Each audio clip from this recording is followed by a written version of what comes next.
You see, the voice coach, that was obviously what did it. We all need a voice coach.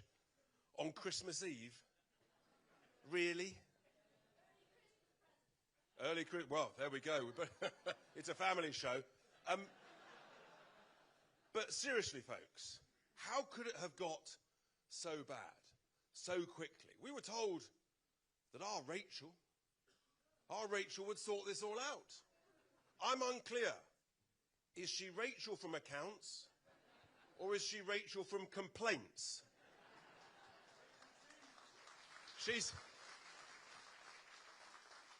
She's clearly not Rachel from the economics department. I mean, it's unbelievable how bad that budget was. And what's it done? It's destroyed confidence. It's destroying investment. Retail sales are down. Jobs are down. The markets are anxious and tense. And growth is down. And there's more growth figures out later this week, and I'm afraid they're going to be bad. And when people in the private sector are talking to me, and many of you will be running businesses and working, everyone knows this was the worst budget in living memory. In my view, by the worst chancellor in living memory.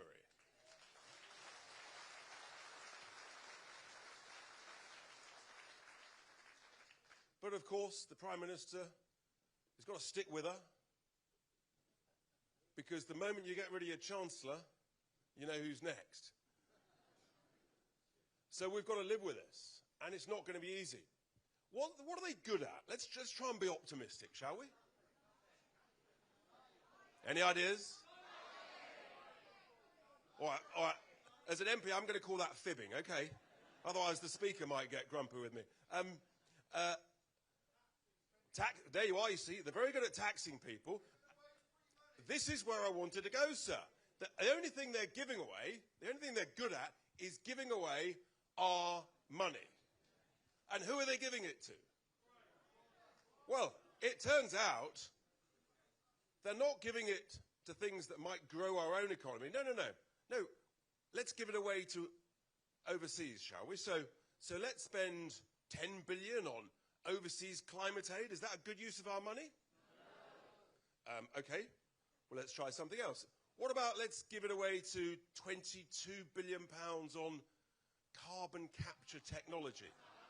Is that a good use of our money? Even the Greens, bless their cotton socks. Even they don't agree with that. They don't think that technology works.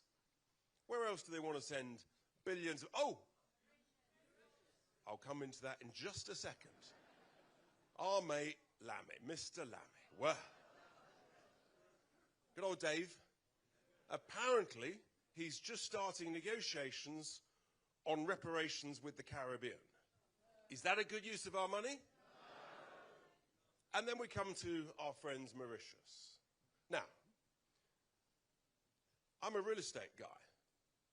Bought a bit of property in my time. I've sold a bit of property. If you've got a valuable freehold and someone else wants it, the general rule of thumb is they pay you.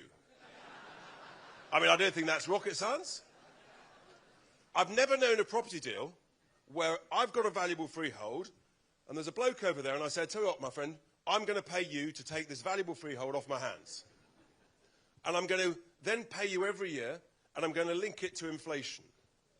So when you heard a figure of 9 billion quid, that's not the number. They then said, oh, it's inflation linked, it might be 18. That's also not the number.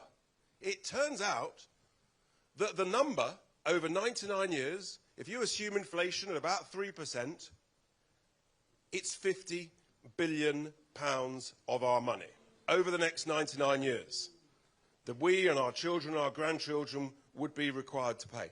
This is truly, ladies and gentlemen, it is the worst deal ever in the history of mankind. It's an absolute shocker. And I don't think we should tolerate it. Do you? No. Are you sure? Yes. We should not tolerate or accept this deal. Another worst part of this deal is, so having given away this land, we're going to rent it back, and then we're going to immediately sublet it to our good friends, the Americans. So you might say, okay, well, all right, we'll pay a bit, but at least we'll ask the Americans to cover it. Have we asked the Americans to cover the cost? Not a penny. So we're the muppets in the middle. We've given away this valuable freehold. We're paying all the cash. The Americans are using it. It's so bad that we cannot accept this, ladies and gentlemen. So I'm going to make a serious, serious statement and commitment. Because the history of this is that back in 1965, when the United Kingdom gave Mauritius its independence, part of that deal was that Mauritius gave up any claims to any form of sovereign rights over the Chagos Islands. And to ensure that deal, we actually did pay them back then, in old money, £3 million. We paid to Mauritius. So that was the deal, folks. It's in the treaty that they would give up any claims for the Chagos Islands. So what we haven't heard from this government is that actually, in making claims now for sovereignty, Mauritius is in breach of contract. We paid them. They said they were going to give up any claims, and now they're claiming it. They're in breach of contract. They're in breach of the treaty. It's not us that's breaching anything, according to the ICJ. It is Mauritius. So we can't accept this deal. We don't think it's valid. We think it's ultra vires. So we are going to say to this government and to this country and to Mauritius that when we win the next general election, we will not recognise this deal.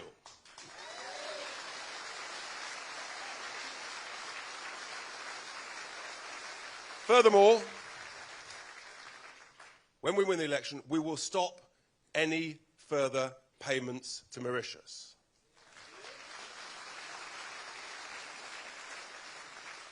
Now, we'll see where that goes.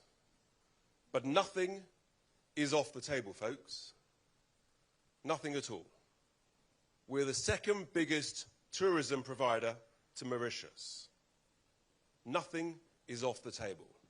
Visas, diplomatic relations, direct flights, everything should be on the table. We will not allow our sovereignty to be taken from us or given away by these clowns in number 10 Downing Street.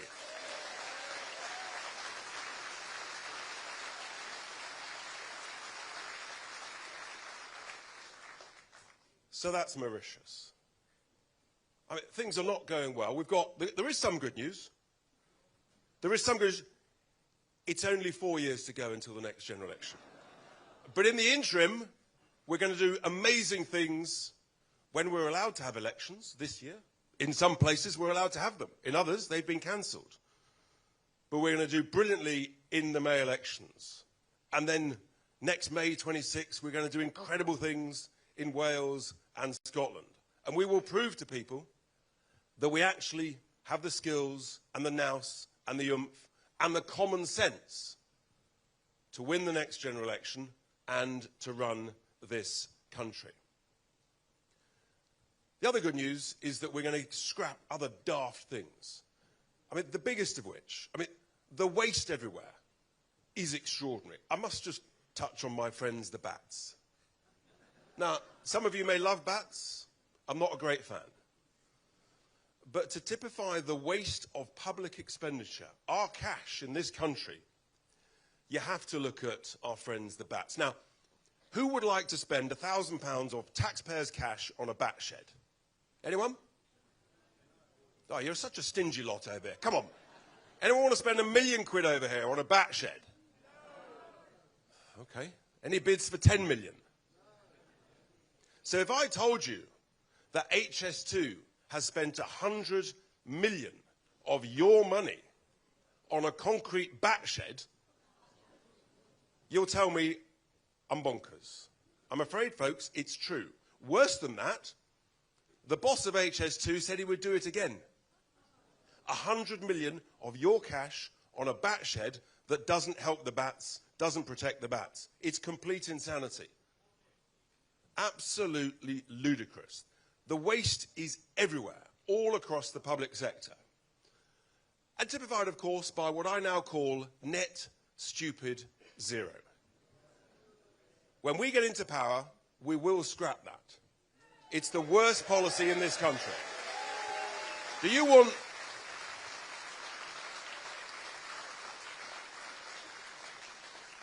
lower bills? Do you want a lower cost of living? The fastest way to achieve that is to scrap net stupid zero. Now, I must tell you, my new best friend, Mr. Miliband, I asked him in the House of Commons this week, I said, when will the bills come down, Ed? Or will you just admit that net stupid zero means they will go up and up and up? And he got a bit grumpy with me. He banged on about taking back control. Well, actually, we'd like to take back control of our finances and keep money in our pocket, not giving it away. So if we scrap net zero, if we cut the ridiculous amount of waste, cut the daft regulations, you heard Zia talk about it earlier, these are the way that we can make us better off. Do you all want to be better off? Yes. Do you think the country wants to be better off? I do too. We know we can do it. And I think that's the reason we're doing so well. We're going up in the polls. We've got the momentum. We've got the energy. It's extraordinary. It's remarkable. And in simple summary, folks, when we win the next general election, we can make Britain grow again. Do you want to make Britain grow again? Yes. Are you sure? Yes. Even more than that, do you want to make Britain great again? Yes. How great? Very great. Try that again. How great? Very great. Well, in which case, we have to do one very important thing.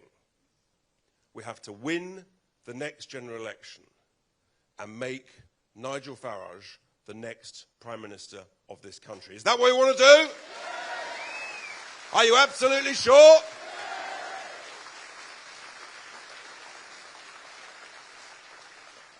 Well, in which case, would you like to hear from the great man himself?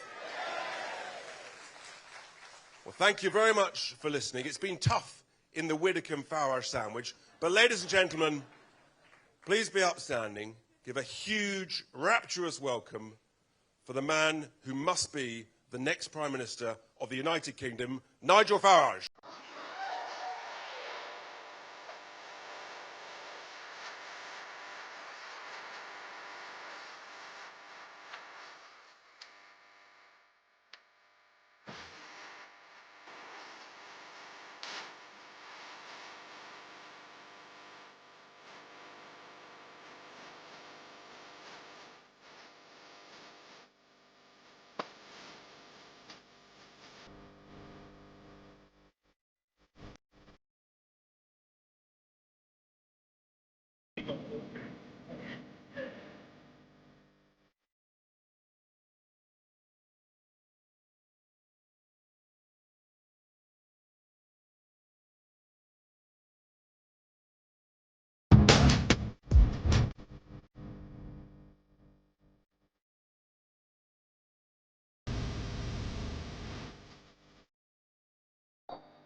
Wow.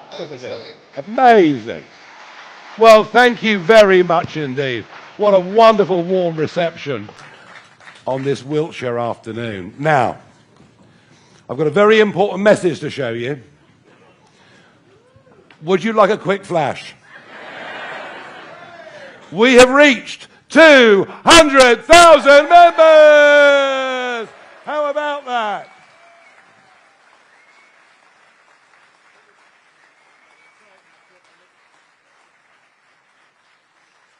Now, the live ticker, which has gone down now, and I'll tell you why in a moment. I've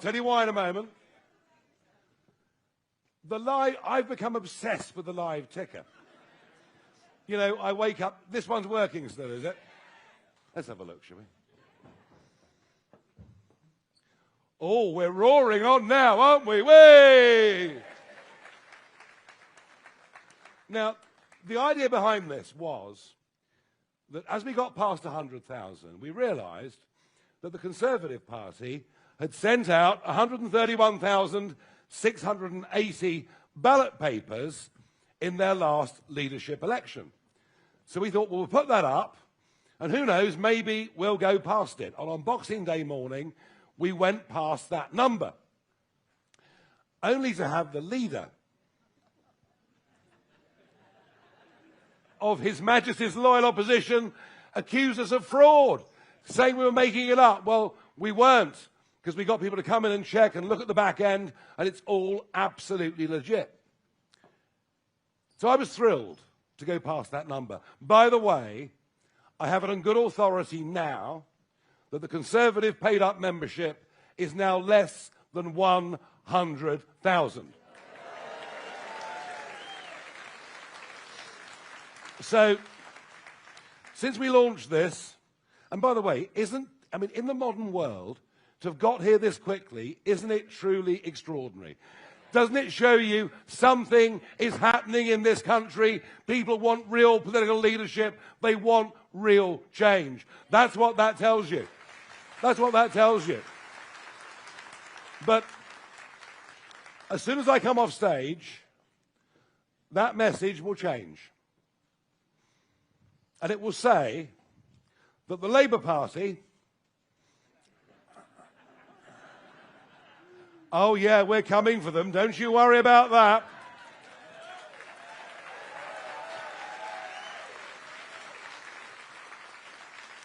That message will say, as I leave this stage it'll change, and it will say that the Labour Party have 309,000 members, and when we overtake them, we will be the biggest political party in this country. That's our goal, that's our aim, that's our target. Now, if you read your Sunday newspapers, you'll see there's much talk of me doing deals with the Conservative Party. Many years ago, sir, they were a very, very successful political organisation, but sadly, they betrayed the country with open-door immigration, with increased taxes, with not delivering Brexit, and they are now going to become a party of history, sir, because we are going to replace them.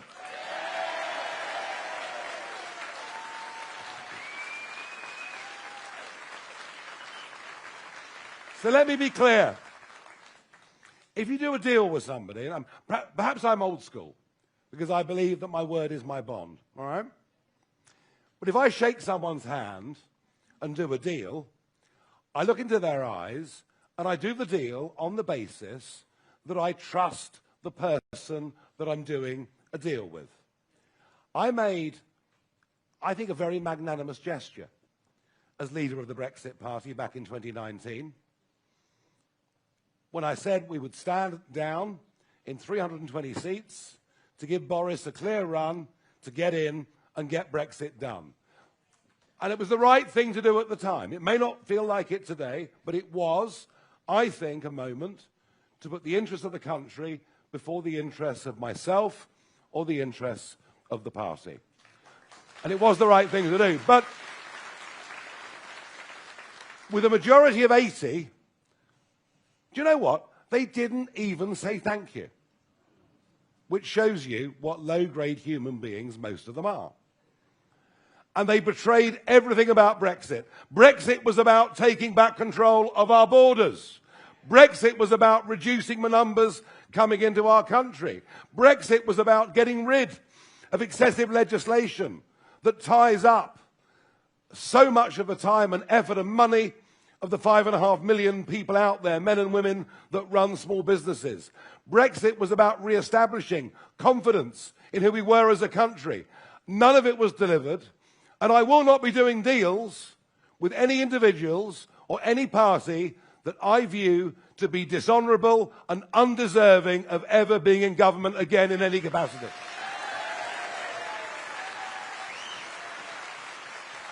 And to go into the 2010 election, the 2015 election, the 2017 election, telling us they'd reduce net migration to tens of thousands a year.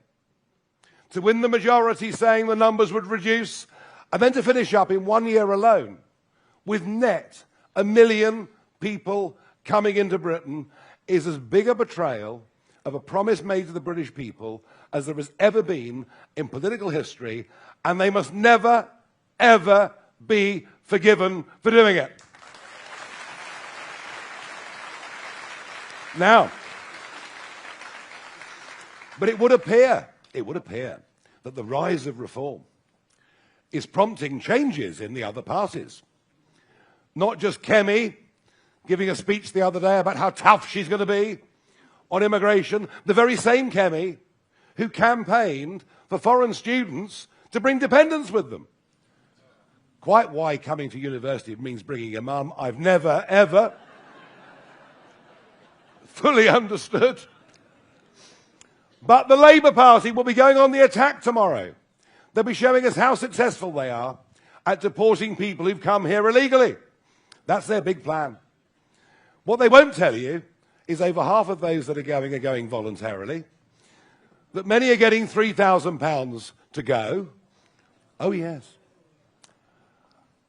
And I want to ask a question of Yvette Cooper, who'll be talking about this tomorrow, so let's do it now.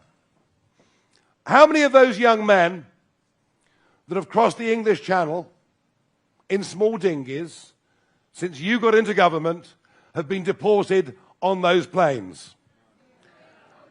I think we all know the answer, don't we? So we're not going to buy in to any of this at all. And I maintain that a 10 million increase in the population of our country over the course of the last 20 years has devalued the living standards of everybody in this country. Everybody in this country.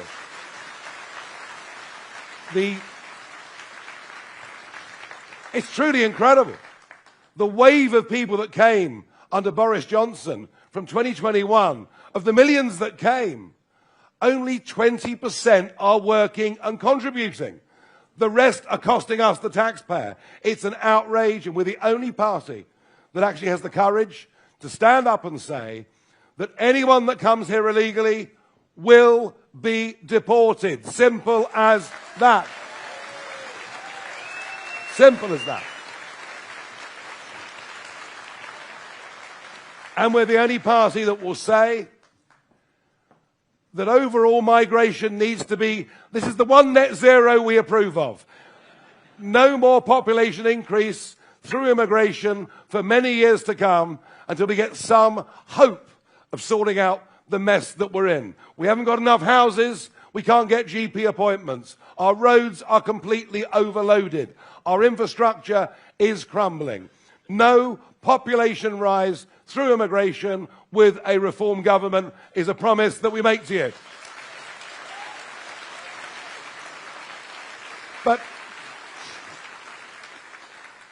to understand the kind of government we've got today, we need to look at the fiasco around the Chagos Islands. And this is just the most, and I know Richard spoke about it earlier, but it's really important. A piece of sovereign British territory, 1,300 miles away from Mauritius, that Mauritius have never, ever owned. And Mauritius, with whom we signed a treaty back in 1968, and by the way, even then, we gave them money.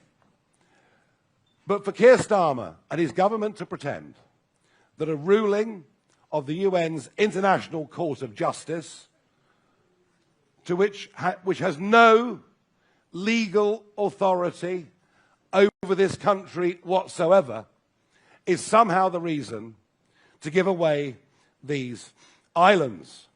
And it's led to David Lammy, our Foreign Secretary,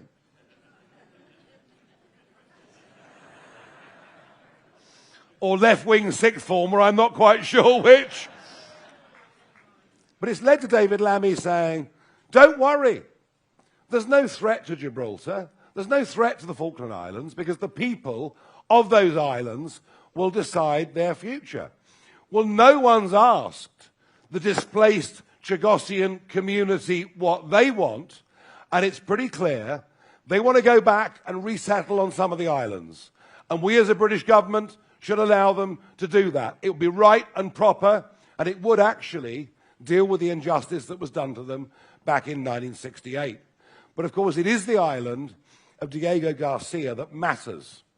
This is the most important military base for America anywhere in the world outside of mainland America.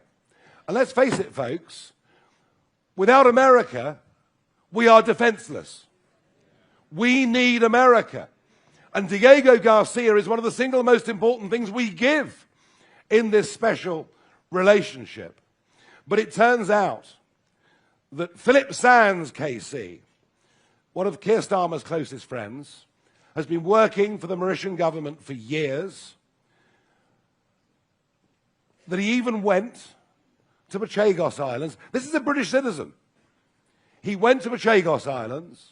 He boasted about beating, as he saw it, the British government in the International Court of Justice, and he put a Mauritian flag on sovereign British territory. Now, in years gone by, he'd have gone to the Tower of London. But actually, what he's doing, and what Lord Hermer, the Attorney General, who says that everything about the British Empire is racist, these people hate our country. They hate our history. They are giving away a vital strategic asset, one that actually, because it's there, stops the spread of communist China in many of those parts of the world. They're endangering world peace. Starmer's friends have made money out of this. It's against our national interest. And frankly, I think what the British government are doing over Chagos is not far short of an act of treachery. And I mean that.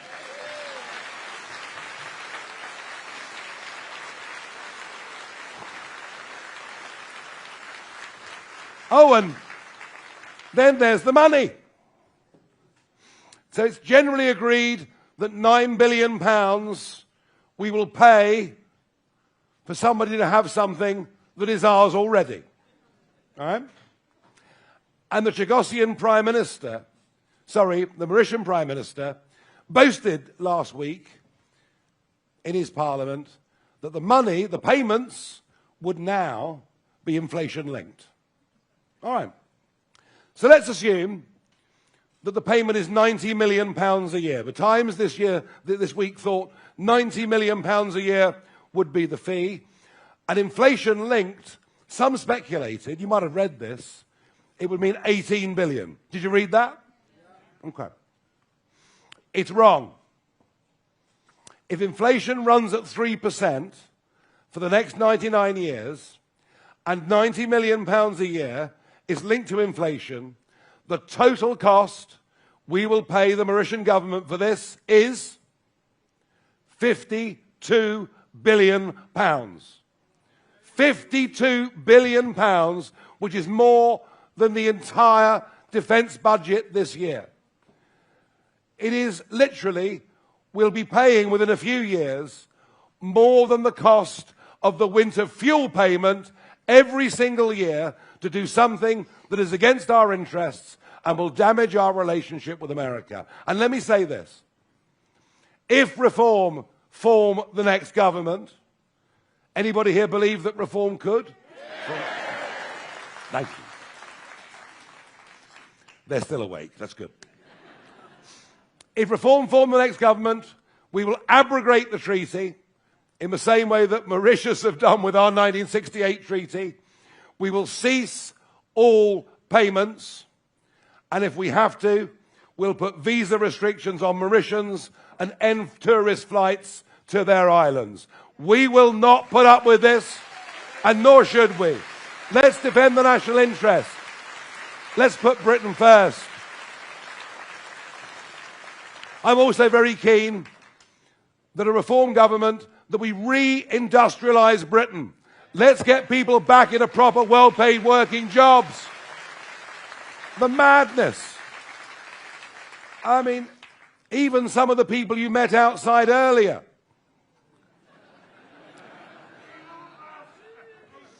No, well, some people like green hair. I don't know, but there we are. But even the greenies that you met earlier, everyone knows we'll be using gas and oil up until at least 2050. So rather than importing it, why not produce our own oil and gas and have many, many well-paid jobs? We have closed down most of our chemical plants, most of our manufacturing, all of our aluminium smelting, nearly all of our primary steel production, and we import the goods from India and China in the name of saving the planet when we produce less than 1% of global CO2, and what we're doing is making no difference at all. It is as if a collective madness has come upon the entire political class. A political class who in most cases have never had a job in their lives, are out of touch.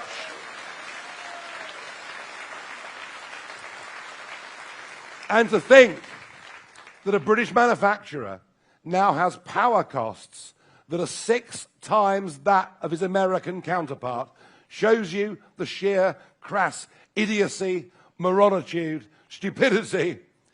I think moronitude's a new word, by the way, but anyway. You never know. I did get debanking into the Oxford English Dictionary, so you never know. So we're building some very positive plans, and I tell you what, I think that what is happening in America is going to be a great help to us in reform and our movement.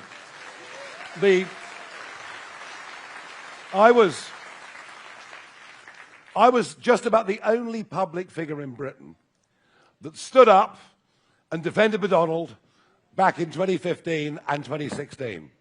And I've never, ever wavered in thinking that even if his brash New Yorker style is not your cup of tea, that actually this man was a good thing, not just for America, but actually for peace in the world.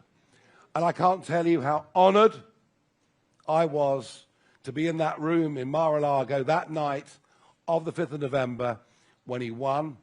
I'm proud to call him a friend, and I think the start he's made with good common sense. I mean, who thinks that 6'3" men should compete in swimming events against women? I don't, he doesn't, and nor do you.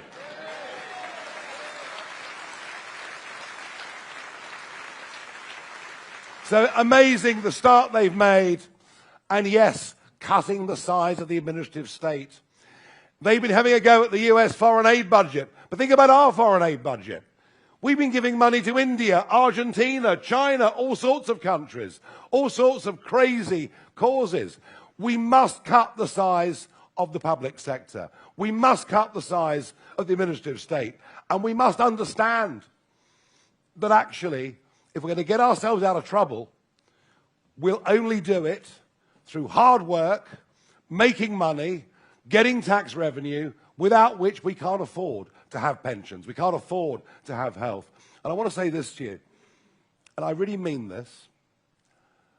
I feel, and one of the reasons I came back out of sort of semi-retirement last year to throw myself back into the front line, and I did it because I thought to myself so hard, what are the things that really, really matter? And it seemed to me that family, community, and country were the things that I cared about, with the things that the silent majority of Brits care about. And these were the things that inspired me to go back into the front line of politics. But you know something? All of those things are seriously threatened. Our country is in very much deeper trouble than many care to admit. We are getting poorer individually. Our national debt is exploding. Societally, you only have to look at the grooming gangs. Abomination, what other word can I use, to realize the trouble that we're in. Conventional policing has disappeared. Crime is accepted. Shoplifting is accepted. This country, unless we do something, will be completely unrecognizable as all of us know it and love it within a decade. We might just be the last throw of the dice. This might well be just one of those moments when it takes something radical to get a grip, to turn this around, to change attitudes. And that's really why I'm back doing this and devoting my life to it. And I'm so honored and thrilled to have great colleagues with me, some of whom you've seen on the platform this afternoon, to have a couple of 100,000 people now paying their membership money, hundreds of thousands of others who've logged online as supporters. But I'm in Wiltshire today for one very specific reason. We have on May the 1st, now you've got elections in Wiltshire, you've not been cancelled. Although 5.5 million people have had their vote taken away, which I think is a complete and absolute total disgrace in what should be a democracy. I really do. But you've got to vote. You've got to vote. And we need to be stronger in Wiltshire. We've got lots of you signed up. By the way, we filled this place out within a couple of days on one email. Didn't even need to advertise, and we could have filled it 2 or 3 times over. So well done you for getting in quickly. But for the People's Army to be a success, for us to succeed on May the 1st on the ground, and this is our first big test, isn't it, since the general election, we've got to show that those opinion polls are real. And by the way, aren't those opinion polls incredible? I mean, absolutely incredible. In the hall outside, as you leave, you will see tables for each of the constituencies in Wiltshire. You'll see a table at the back of the hall which says sign up here. And what I need you to do, if you want to help us and do your bit in whatever way you can in our historic mission, and a mission that I just feel we can't afford to fail at. There's so much at stake. Otherwise, what do we leave to those that come behind us other than a completely broken and betrayed country? I'm not going to put up with that, and I want you to help me in making sure we prevent that. Are you going to help me in preventing that? Good. So I need you, please. Go to whatever table is from your area. Let your local branch know who you are. Do what you can. Deliver leaflets. Speak to friends and family. Go round the pubs, as I've been doing now for decades.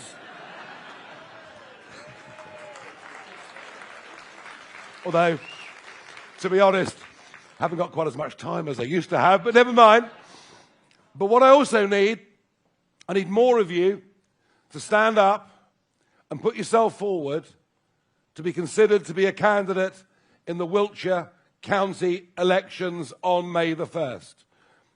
You, sir, you're nodding. Are you prepared to stand up and be a candidate? You're standing already. Well done you. Well done you.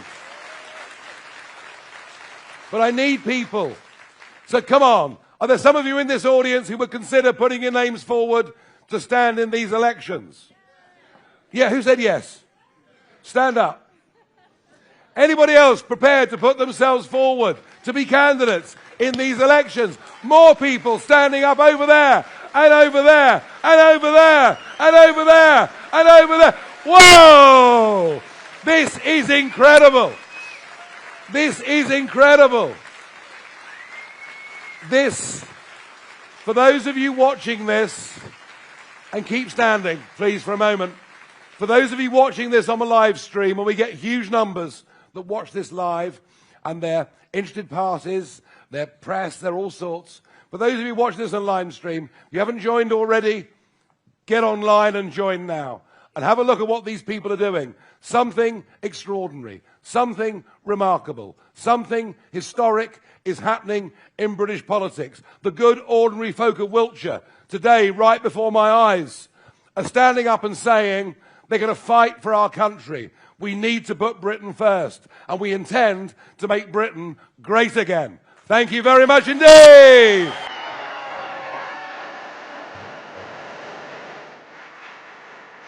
With that. Way, way. Thank you. Thank you. Can I keep that?